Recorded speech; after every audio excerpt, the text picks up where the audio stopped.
question number 4 will begin with Peter Rogers. And this has to do with the permits department. What would you do to make city government more friendly, user-friendly to the residents for such things as building permits for water heaters, and event creation, and fees for permits?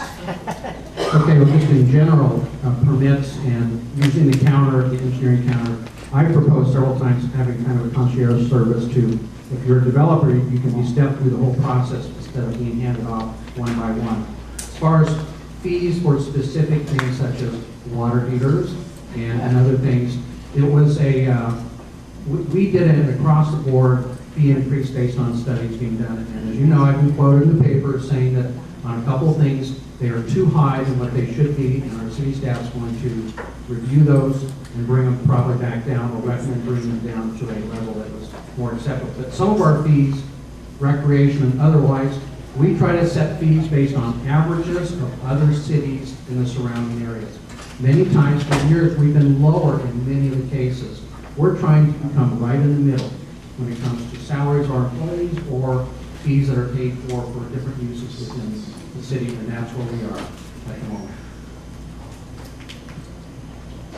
I think the city really needs to do a comprehensive approach in improving the business climate and the business image of our community. Even Councilman Peter Rogers acknowledged this, that city at Gin Hills doesn't really have a positive business image.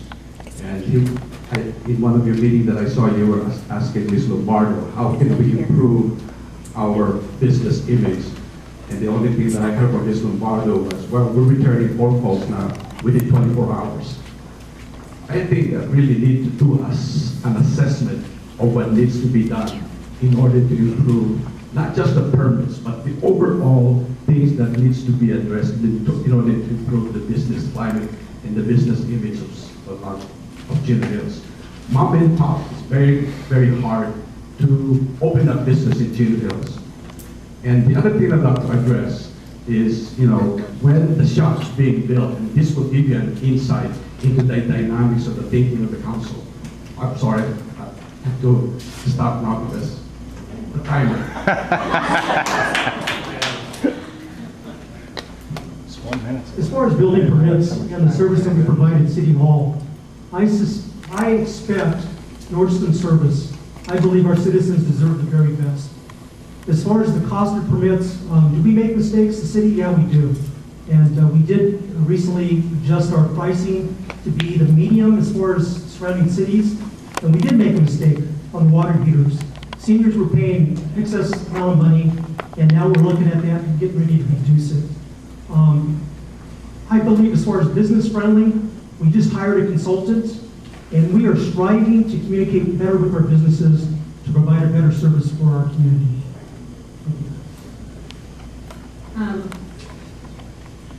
Just about a month ago, I think we had an editorial from Mr. McCombs about this issue, and I agree with him. This is simply a hidden tax. To go hire a consultant paying I believe it was approximately $16,000 to have them turn around and tell the council how we can increase fees is very disturbing to me. So I'm glad that the council is now reconsidering and lowering the fees, but we should have never got to this point. If someone doesn't speak out, then is this truly not just a hidden tax?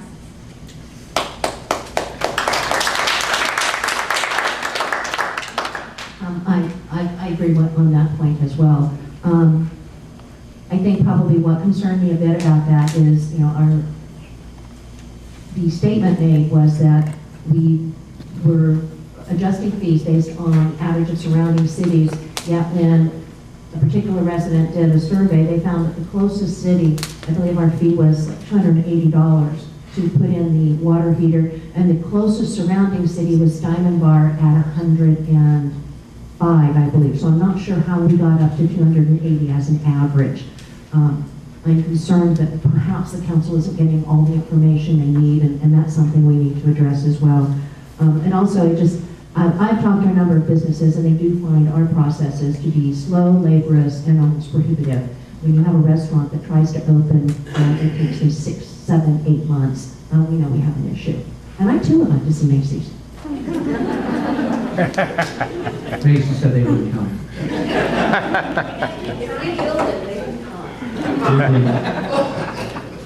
Okay, question 5, and we'll begin this with Lou Alfonso. This has to do with senior housing. What do you think about developing more housing for seniors? There isn't any at this time, except for the seniors that require daily care. Yeah, we have a shortage of single family residents in Jill Hills. And for people like myself approaching middle age, probably need to move to a single story. We have a shortage of senior housing in Jill Hills. We only have 2 mobile home parks, Los Moranos and the Western Hills.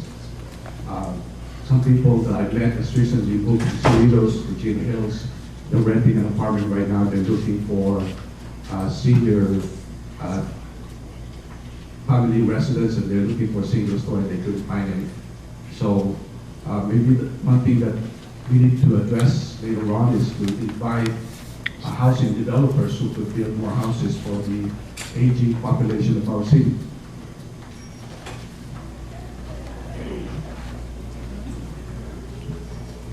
We do have some senior housing in Chino Hills. We have 2 mobile home parks, one in Los Moranos, and then we also have one in Western Hills. There's a developer that owns the property over there at Los Moranos, Jay Green. He's talked with me as far as providing maybe senior housing or apartments in the future. I know he's trying to raise the density there, but that's another concern or issue that the community might have. But developers are talking about trying to do something with senior apartments, and I do support that. We need it in Chino Hills. I also support additional senior housing. We really need to study the aging population. I think it's critical. We need to be proactive about it so we're not responding to a crisis instead of addressing it. I also would like to see some more senior housing. We do have the mobile home park. We have Oakmont, which is a lovely facility here in town and proves what we can do in terms of providing quality living facilities for the seniors in there. I'm particularly interested because I'm not that far away from it. We do need to work with developers, and again, we need to be thoughtful in how we approach this. We need the housing. We need a rapidly growing aging population, or senior population, if you will. But I would also not want to see this just turn into another means of providing high-density housing in appropriate areas as well. So I'd be cautious there. I agree, we do need more senior housing. A couple of years ago, maybe 4 years ago, I met with a developer who was considering the possibility right here on this land. He was talking about a progressive housing where it would be houses or apartments, and then as you age and progressed, it would become more of an assisted living facility at this end of the property. It was people that are exploring the possibility. They go around looking to see where they can build. Turns out they weren't in a position financially to build. But I think overall, we do need more senior population cared for in our city, because even though we still have a pretty median young age, it is growing quickly because it is expensive to live here. So I have a feeling that we will be pushing that more and more as time goes on. Back to number 1. Okay, beginning this question with Ray Marquez.